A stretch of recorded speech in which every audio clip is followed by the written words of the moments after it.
রাখি বন্ধন। রাখি বন্ধন উৎসবটি আমাদের ভারতবর্ষের জনপ্রিয় একটি উৎসব। এই উৎসবটি একটি সামাজিক উৎসব, তবে এর সঙ্গে ধর্মীয় একটা ভাবাবেগ জড়িয়ে রয়েছে।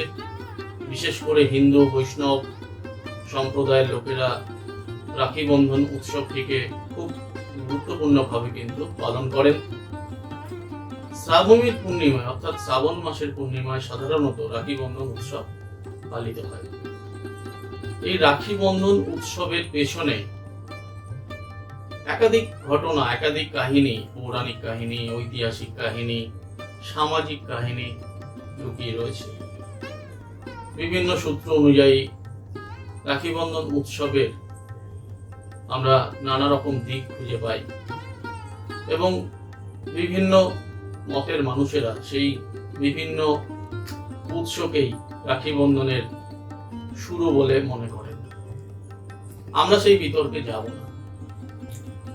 মূলত রাখি বন্ধন উৎসবের পেছনে বেশ কিছু ঘটনা, সেই ঘটনার উল্লেখ রয়েছে।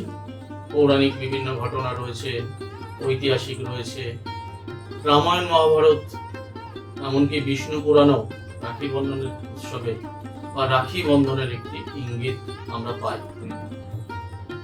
মহাভারতের যুগে ভগবান শ্রীকৃষ্ণ যখন শিশুপালকে বধ করেছিলেন, তিনি সুদর্শন চক্র ঘুরিয়ে শিশুপালকে বধ করেছিলেন। সেই যে সুদর্শন চক্রের গতি, সেই গতি এতই ছিল যে সুদর্শন চক্র দিয়ে শিশুপালকে বধ করার সময় ভগবান শ্রীকৃষ্ণের আঙুল কেটে যায় এবং সেখান থেকে রক্ত বেরোতে থাকে। তা দেখে দ্রৌপদী তৎক্ষণাৎ নিজের শাড়ির আঁচল ছিঁড়ে ভগবান শ্রীকৃষ্ণের হাতে পেঁচিয়ে দেন। তাতে ভগবান শ্রীকৃষ্ণ খুশি হন এবং তিনি দ্রৌপদীকে কথা দেন, তুমি যে এই যে আমাকে যে এই রক্তাক্ত আঙুলে শাড়ির আঁচল পেঁচিয়ে দিলে, এই তোমার সঙ্গে আমার যে একটি বন্ধন, এই যে ভ্রাতৃত্ব বন্ধন, তোমাকে আমি আজ থেকে ভগ্নী রূপে স্বীকার করলাম। আজকের পর থেকে তুমি যখনই বিপদে পড়বে আমি তোমায় রক্ষা করব।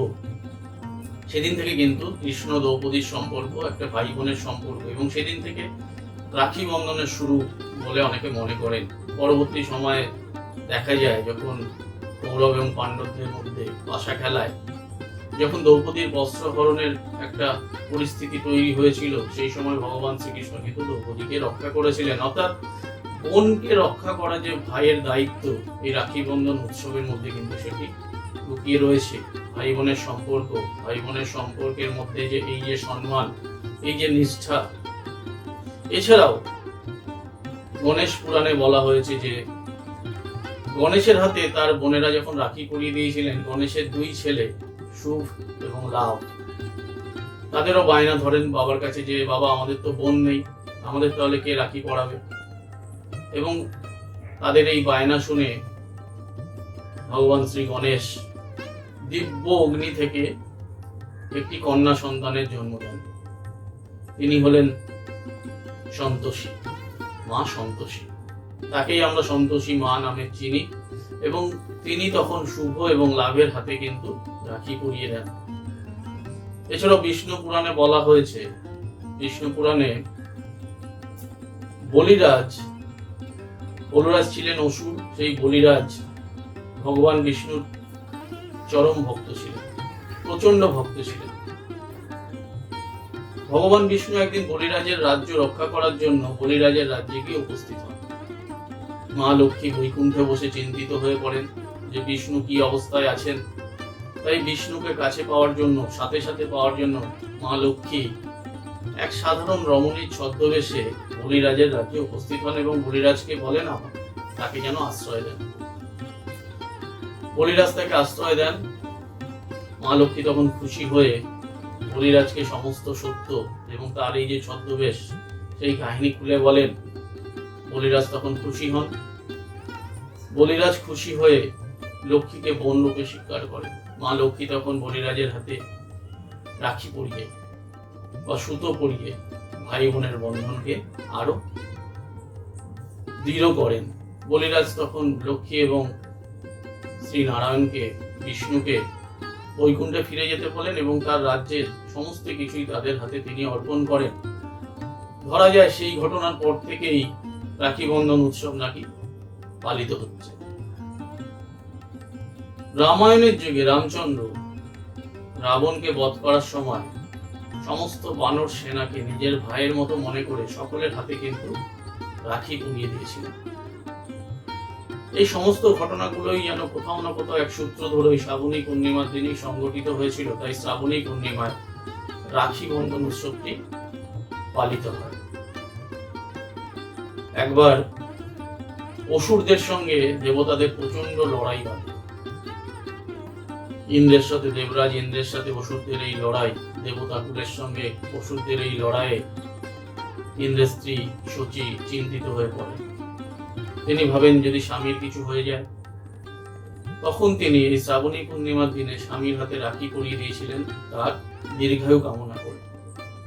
অর্থাৎ রাখি বন্ধন উৎসবটি কিন্তু শুধু ভাই বোনের সম্পর্কের বন্ধন নয়, রাখি বন্ধন উৎসবের মধ্যে রয়েছে প্রত্যেকটি মানুষের সঙ্গে প্রত্যেকটি মানুষের এক বন্ধনের সম্পর্ক। সেটি ভাই বোনের হতে পারে, খুব আপনজনের হতে পারে, সামাজিক বন্ধন হতে পারে। এই সামাজিক বন্ধনের চিন্তা করেই কিন্তু পরবর্তী সময় সারা ভারতবর্ষে জৈন, বৌদ্ধ, শিখ, হিন্দু সকল সম্প্রদায়ের লোকেরা এই উৎসব পালন করে আসছে। এছাড়াও দেখা যায় যে মুসলিম ধর্মের লোকেরাও কিন্তু এই উৎসবটি অনেকেই পালন করে। ঐতিহাসিক কাহিনী এর পেছনে রয়েছে।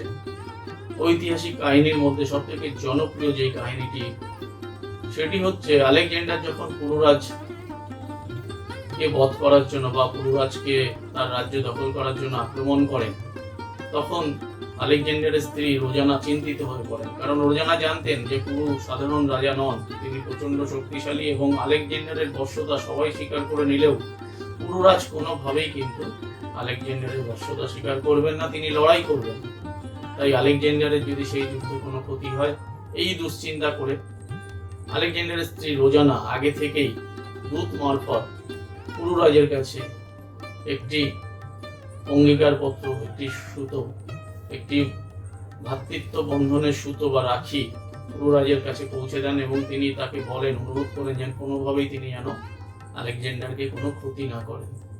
পুরুরাজ এতে খুশি হন এবং তিনি কথা দেন যে তিনি কোনোভাবেই আলেকজান্ডারকে ক্ষতি করবেন না। ইতিহাসের এই কাহিনী থেকেও পরবর্তী সময়ে কিন্তু এই যে ভাই বোনের সম্পর্কের রাখি বন্ধন উৎসব অনুষ্ঠান, এটা পালিত হয়ে আসছে। পরবর্তী সময়ে নানা আরো আঙ্গিকে নানাভাবে রাখি বন্ধন উৎসব আজকের দিনে সমাজের একটি গুরুত্বপূর্ণ উৎসব হয়ে উঠেছে। তবে আধুনিক কালে সব থেকে যেটি, সাম্প্রতিক কালে সব থেকে যেটি বড় কারণ, সেটি হচ্ছে এই উৎসবটি আরো বেশি জনপ্রিয় হয়ে ওঠে বঙ্গভঙ্গ আন্দোলনের সময়।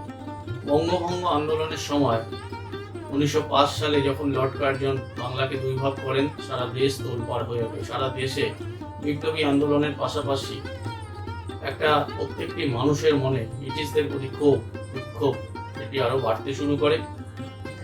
রবীন্দ্রনাথ ঠাকুর সেই সময় এই শ্রাবণী পূর্ণিমায় রাখি বন্ধন উৎসবের আয়োজন করেন।